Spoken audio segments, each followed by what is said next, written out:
marocain, citoyen marocain. Je suis enseignant des sciences économiques et sociales, acteur de la société civile au niveau du droit humain, mais surtout des personnes en situation de handicap. Et je suis consultant en développement inclusif et droit des personnes handicapées. Le séisme nous a marqué pour toujours. Déjà, c'est une catastrophe naturelle qui a touché une bonne partie de notre pays. Et donc, on est marqué. Et justement, en tant que personne en situation de handicap, quand j'étais encore réveillé et on voulait sortir. Donc, à la maison, on dit voilà, on va sortir. On est allé vers l'ascenseur, donc il fallait pas le prendre. Mais quand j'ai regardé les escaliers, donc tous les résidents étaient en escalier. J'ai dit à ma soeur, c'est pas la peine, parce que de toute façon, si le séisme ne nous tue pas, je serais écrasé au niveau des escaliers, parce que tout le monde courait. Et donc, on est retourné en bas à la maison. Et après, donc, il reste un impact. Et il fallait que cet élan de solidarité soit né et que tous les Marocaines et les Marocains soient à côté de nos frères du Grand Atlas. Ça, c'est un peu le côté émotionnel, le côté responsabilité, mais aussi un autre côté, on a vécu par la suite, c'est qu'il y a beaucoup de choses à faire au Maroc, et le Maroc et les Marocains sont capables de beaucoup de choses, il faut leur faire confiance. Permettez-moi de partager avec vous 2 ou 3 chiffres sur le handicap au Maroc. Donc, ça concerne plus de 7% de la population selon l'enquête de 2014. Et selon l'OMS et la Banque mondiale, ce taux peut dépasser les 10% de la population. Donc facilement 3 millions à 3,5 millions de personnes en situation de handicap sont concernées par le handicap au Maroc. Un ménage sur 4 est touché par le handicap, ce qui augmente le taux de la population marocaine concernée directement ou indirectement par le handicap à 25%. Donc ça, c'est les chiffres par rapport au Maroc. Aussi, il faut dire que 85% des handicaps sont des handicaps acquis, ce n'est pas la naissance. Donc en fin de compte, nous sommes tous exposés à devenir, je le souhaite à personne, des personnes avec un handicap ou en situation de handicap. Et 80% du handicap sont invisibles. C'est pour cela d'ailleurs que, en tant que les responsables politiques, économiques, syndicaux, tout ce que vous voulez, les médias, doivent prendre ça en considération. Ce n'est pas tous les handicaps qui sont visibles, donc 80% sont invisibles. Donc il faut faire un effort pour aller vers ces personnes. Une étude qui a été menée par l'Organisation des Nations Unies a démontré, suite au tsunami au Japon, et qui a démontré les statistiques au niveau du gouvernement japonais, ont démontré que les personnes décédées suite au tsunami, chez les personnes en situation de handicap, étaient le double des personnes non handicapées.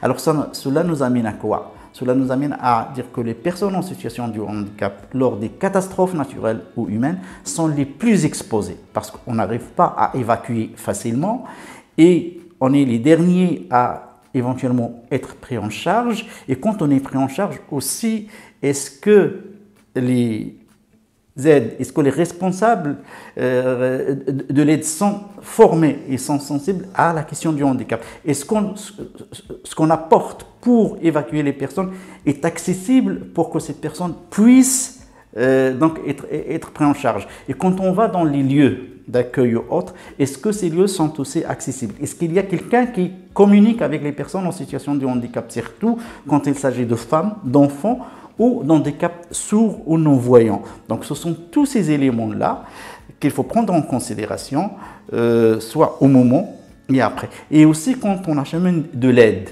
Et ça, donc, je garde en mémoire quand on a commencé à envoyer de l'aide au Grand Atlas, surtout dans la région de Ouarzazate. Les personnes nous disaient, et on était en contact avec des associations, s'il vous plaît, pensez aux produits d'hygiène, pensez aux couches, pensez à ça, parce que ça c'est parmi les besoins. Et le séisme, après le séisme, ça donne des personnes en situation de handicap. D'ailleurs, je n'ai pas encore de statistiques officielles, mais à travers des contacts avec des associations sur place, sur le Haous, Taroudant, Ouarzazate, il y a plus de 1600 personnes qui sont devenues handicapées, des amputations ou bien des accidents à la moelle épinière et tout. Et là encore, il faut qu'on pense aux besoins de ces personnes, des matelas anti-escar, des lits médicalisés, des fauteuils roulants, des cannes, des béquilles et par la suite des prothèses, des orthèses. Et tout ça, ce sont des besoins qui sont liés aux personnes en situation de handicap. Et il faut que les responsables politiques, les ONG et les intervenants disent qu'il y a ces besoins-là, il y a ces personnes, il faut prendre en considération. Au niveau de la scolarisation aussi, pour qu'on facilite la continuité de la scolarisation des enfants en situation de handicap. En général, voilà un peu ce qu'il faut faire et ce qu'il faut avoir en tête quand on est en face d'une catastrophe. Et d'ailleurs, ça me revient à l'esprit, en 2017, la Commission des droits des personnes en situation de handicap à Genève nous a questionné en tant qu'État, en tant qu'au Maroc, quels sont vos programmes et quels sont vos plans d'urgence lors des catastrophes naturelles pour les personnes en situation de handicap. Il y a des choses qui sont faites, donc c'est l'article 11 en fait de la Convention, mais à mon sens, il faut sensibiliser, il faut que les campagnes aussi de communication à la télé ou autres prennent ça en considération. Langage des signes, par exemple, pour transmettre aux personnes sourdes des informations et penser à faire aussi des vidéos, des sonores ou en images. Et comme ça, on inclut un peu toute catégorie de personnes en situation de handicap et on les traite comme des citoyens à part entière tout simplement. Alors, lors de la phase de reconstruction, il faut faire avec les personnes. Déjà, c'est très important, faire avec les personnes et pas pour les personnes. Donc, c'est la participation effective et réelle des personnes en situation de handicap. Directement, et après on peut travailler aussi avec les organisations de personnes en situation de handicap, ce qu'on appelle les OPH, pour détecter les vrais besoins, mais aussi des solutions, parce qu'il y a parfois des solutions auxquelles moi, dans mon bureau à Rabat ou autre, je ne pense pas, mais sur place, il y a des solutions. Il faut tout simplement capitaliser sur l'existant, sur l'expérience du personne, sur les besoins des personnes et sur ce que proposent les personnes, et aussi orienter l'aide pour apporter des réponses justes, efficaces, efficientes à ces personnes. Il y aura certainement des personnes qui ont perdu leur source de revenus, donc il faut penser aussi à les intégrer, à les inclure au niveau de ces activités génératrices de revenus et créer un système de coopération, un système aussi d'entraide et inclure, c'est-à-dire en bref, quand on est en train de penser la reconstruction, il faut que cette politique de reconstruction soit une politique inclusive en elle-même. Ça veut dire quoi? Ça veut dire que les responsables, soit au niveau de l'urbanisme, au niveau de l'intérieur, au niveau du ministère de la Santé, au niveau du transport et tout, quand ils se posent la question sur la reconstruction suite aux instructions de Sa Majesté, il faut dire où est la place des personnes en situation de handicap dans ce qu'on est en train de faire. Si on arrive à répondre à cette question et à la prendre en considération, ça va nous coûter 3 fois moins et ça va permettre à toute une population d'être inclue.